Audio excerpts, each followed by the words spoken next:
What value do I bring? I bring nothing. I am the value. I'm a woman.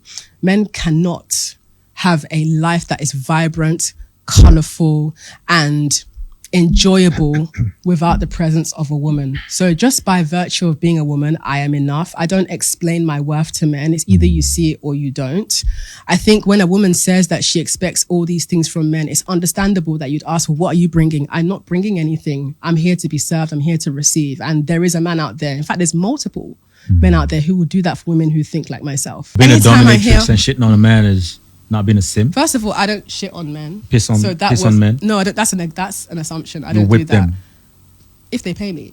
So that's not being a simp. So, no, what a simp is actually is a man who is simply a gentleman who reveres, respects, and adores women. That's not true. No, but you can't. You're basically trying to override my definition. No, you're overriding my definition just by virtue of being a man. You being a man doesn't make you more knowledgeable in anything.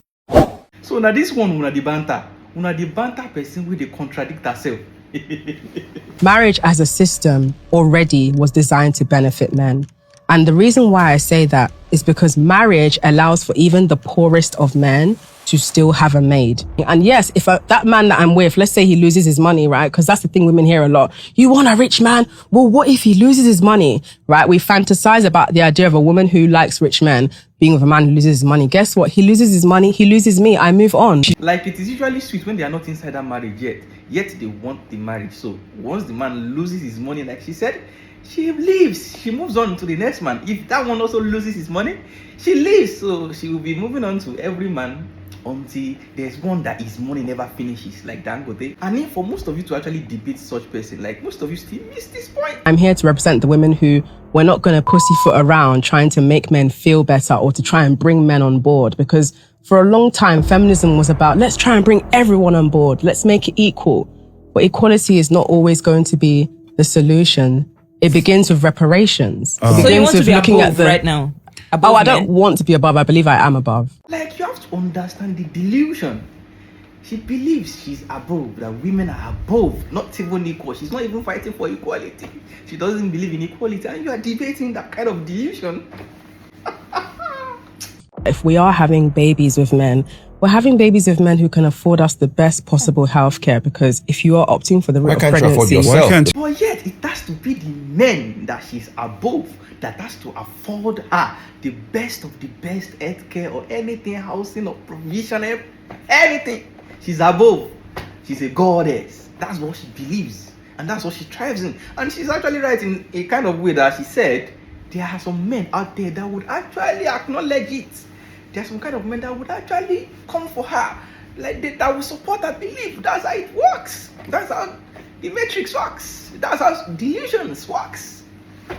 Yes or no? The hardest job is actually giving birth to a child, actually. So that's done by women. And you need a man to do that. A woman brought you into the world and grew the bones. You need that a man to do that. Contribution. Okay, so how is giving birth harder than every other aspect of things that men have to do? Like sometimes when I come across this video, like when you call something a debate, job is something you do every day, every time, every now and then.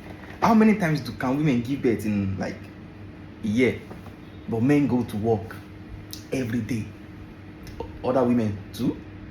Men go to our jobs, to do jobs every day. Drivers that drive from Lagos to, like, there are different kind of jobs that Pharaoh could have listed that I cannot be listing here, like different kind of jobs. You can't even afford. Bruh. As someone who is Why should qualified, I afford you? Oh, your property, I should afford you. You can't afford. Let's just move forward. As a property? Let's continue what we're discussing, yeah? Slavery ended years ago. Why are we affording people? As someone who is qualified in what I'm discussing, you can't afford the experience of being with me. You can't afford my time.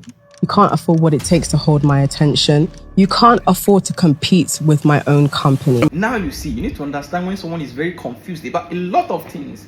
You see, afford money for someone that believes that she doesn't have to contribute anything. She's just there. She's meant to receive.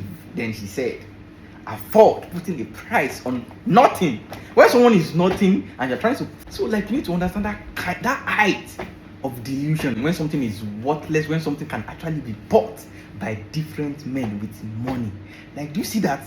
When men can actually buy something with money, different men can actually buy it. I don't shit on men. Piss on men. No, I don't, that's an assumption. I don't do that. If they pay me. If they pay me.